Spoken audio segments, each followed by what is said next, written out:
Olá, irmãos, a graça e a paz do Senhor Jesus, tudo bem com vocês? Estamos aqui mais uma vez para compartilhar uma palavra devocional, para que o Senhor possa falar ao seu coração e você possa se alimentar mais uma vez da verdade do Evangelho que nos liberta, que nos restaura. Amém? O texto que nós vamos compartilhar está no livro de Mateus, no Evangelho segundo Mateus, no capítulo 7, do versos 24 ao 27. Diz assim: Todo aquele, pois, que ouve estas minhas palavras e as pratica, será comparado a um homem prudente que edificou a sua casa sobre a rocha. E caiu a chuva, transbordaram os rios, sopraram os ventos, e deram com ímpeto contra aquela casa, que não caiu, porque fora edificada sobre a rocha. E todo aquele que ouve estas minhas palavras e não as pratica será comparado a um homem insensato que edificou a sua casa na areia. E caiu a chuva, transbordaram os rios, sopraram os ventos e deram com ímpeto contra aquela casa, e ela desabou, sendo grande a sua ruína. Amados, o texto, essas são palavras de Jesus. Jesus está falando de maneira muito específica sobre fundamentos.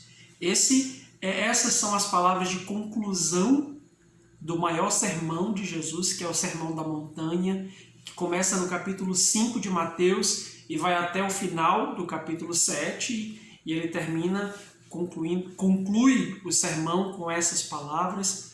E o interessante é que Jesus ele faz todo um discurso acerca dos princípios do reino, do quanto quais são as leis, quais são as regras, qual que é a cultura do reino, e ele termina esse discurso dizendo exatamente isso. Todo aquele, pois, que ouve estas minhas palavras e as pratica, vai ser comparado a esse homem prudente que edificou a sua casa sobre a rocha, e vindo todas as situações, a sua casa permanece de pé. E do contrário, esse homem vai ser tolo, nécio, quando ele ouve as palavras, mas não pratica, e certamente quando vierem os tempos difíceis, a sua casa vai ruir. É claro para nós que Jesus está falando sobre os fundamentos sobre os quais a nossa vida, a nossa casa, ela deve ser assentada. E Jesus está comparando aqui a nossa vida a uma casa que precisa estar erguida, precisa ser erguida sobre os fundamentos. E o fundamento é a palavra de Deus. É aquilo que nós ouvimos sobre Jesus. É o Evangelho que liberta, que restaura, que transforma. Amém? Mas o interessante é que o apóstolo Paulo, lá na carta de Coríntios, a primeira carta de Coríntios, capítulo 3, verso 9, ele diz que nós somos edifício de Deus. Nós somos essa edificação. E eu quero usar essa metáfora da casa, da edificação, para trazer um tema muito importante, muito especial para nós. De tempos em tempos, nossa vida passa por reestruturações, por mudanças, por reformas, né? Constantemente nós estamos passando por reformas. E geralmente as reformas elas acontecem quando existem coisas que precisam ser restauradas, coisas que precisam ser transformadas. É importante deixar claro que o homem que constrói a sua casa sobre a rocha, ele não precisa de reformas no fundamento. Nós não precisamos reformar o fundamento, porque o fundamento é a palavra de Deus. Nós temos que reformar o edifício, reformar quem nós somos, reformar a nossa vida, permitir que Deus nos reforme interiormente. Isso está claro para você? Então, não se reforma o fundamento, porque o fundamento é a palavra de Deus que é imutável, e é sobre ela que precisamos estar assentados. Mas nós, como edifício, como casa de Deus, precisamos estar de tempos em tempos num processo de reforma. E tal qual a reforma de uma casa, da sua casa, né, nós aqui mesmo, nós estamos passando por um processo de reforma aqui na nossa casa, e pensando um pouco a esse respeito, eu quero trazer algumas características da reforma, e que tem tudo a ver com o modo como nós precisamos nos portar, ou as verdades que nós precisamos entender quando nós estamos em reforma. A primeira coisa é que reformas são necessárias. Esse é o ponto número 1. Ou seja, quando nós olhamos para algumas coisas na nossa vida que estão quebradas, que estão deslocadas, que estão sem sentido, que não estão da maneira correta, nós precisamos parar e entrar num processo de reforma.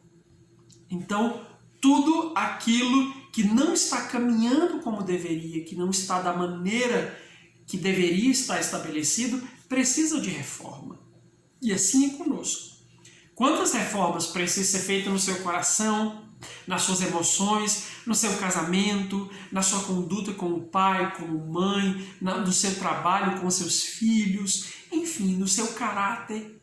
O fato é que, ponto número 1, as reformas elas são sempre necessárias. Basta nós olharmos para a nossa vida, observarmos como as coisas estão, isso vai nos dar um indício, isso vai nos apontar em que direção ou em que área nós precisamos nos empenhar em uma reforma. A segunda coisa é que as reformas, no momento inicial, elas sempre trazem alguns transtornos, não é? Quando você está reformando uma casa, geralmente tem poeira, tem sujeira, tem barulho, tem bagunça, tem pó, tem cheiro de tinta, tem desconforto.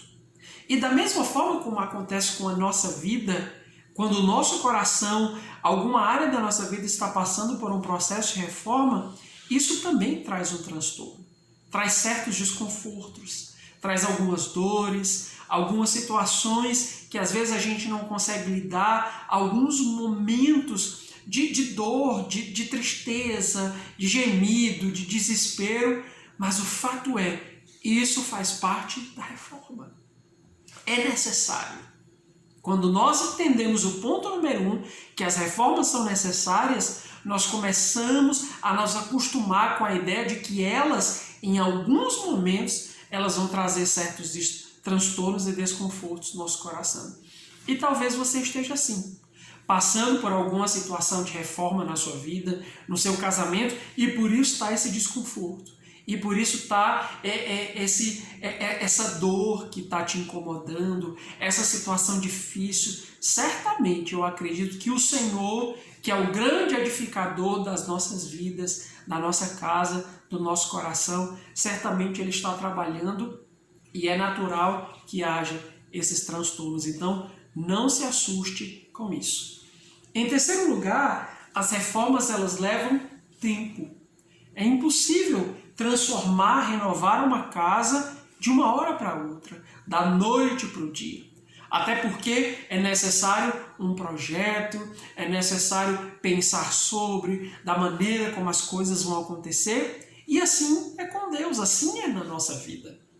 Deus, Ele vai nos reformando em primeiro lugar, de dentro para fora.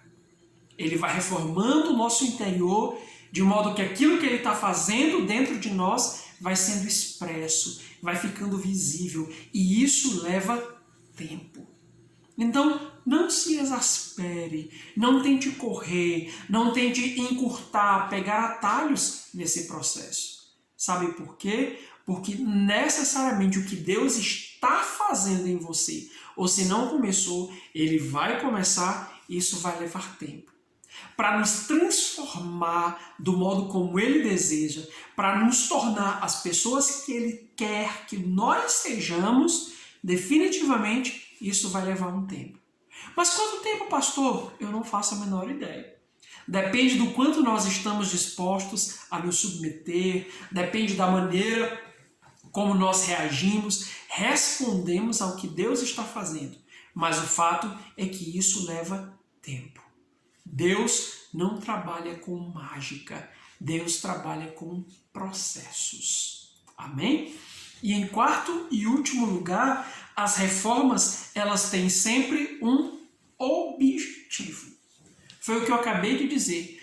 Quando nós começamos uma reforma, seja de um lugar na sua casa, seja de alguma parede, alguma coisa específica, você tem uma ideia de onde você quer chegar, de como você quer que aquele lugar, que aquele ambiente fique. Existe um projeto.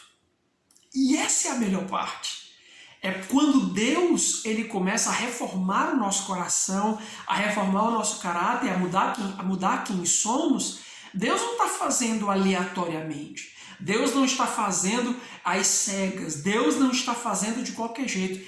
Ele tem um projeto. Aleluia. Ele é o grande arquiteto. Ele já desenhou, ele já projetou, ele já arquitetou cada detalhe, cada pedacinho específico de quem ele quer que você seja, daquilo que ele quer que você faça, do ambiente interior que ele está tentando tornar real no seu coração. Você consegue entender isso, meu irmão?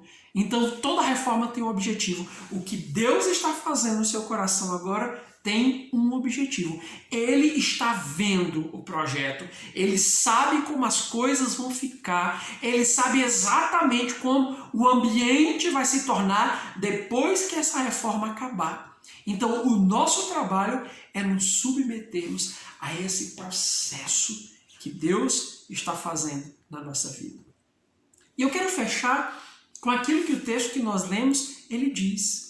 Ele diz, quando nós edificamos a nossa casa sobre a rocha, quando vierem as chuvas, os rios, os ventos soprarem, a nossa casa ela vai permanecer firme. E isso é interessante. Ele está dizendo que tanto para aquele que edifica a casa sobre a rocha, como para aquele que edifica a casa sobre a areia, vai vir a chuva, os rios e os ventos. Então, não é porque a nossa vida está edificada sobre a rocha que nós não vamos ter mais a chuva, que nós não vamos ter mais a pressão do vento, que nós não vamos ter mais a força das águas do rio. Não é por isso. O que o Senhor Jesus nos garante é que quando a nossa casa está edificada sobre a rocha, e essas coisas vão acontecer, porém nós permaneceremos de pé. Aleluia! Essa é a parte mais importante. É que o nosso coração ele precisa estar sob o fundamento correto. E as chuvas, os rios, os ventos, as tempestades, elas servem para nos moldar. Elas contribuem para as reformas que Deus deseja fazer no nosso coração. Você consegue entender isso? Então a minha oração é para que você possa abrir-se para o tempo de reforma que o Senhor talvez esteja desejando estabelecer no seu caráter, no seu coração, no seu casamento, nas suas emoções, nos seus relacionamentos, no seu trabalho, nas suas finanças, no seu ministério, enfim. As reformas são necessárias. As reformas, elas podem trazer determinados transtornos nos momentos. As reformas, elas levam tempo. Mas as reformas, elas têm um projeto arquitetado por Deus. E Ele, como grande construtor, vai nos moldar de acordo com o ambiente que Ele deseja que sejamos. Amém? Então, que Deus abençoe sua vida, medite nessa palavra e que o Senhor, o grande arquiteto, possa continuar o trabalho que Ele já começou no seu coração. Em nome de Jesus. Amém.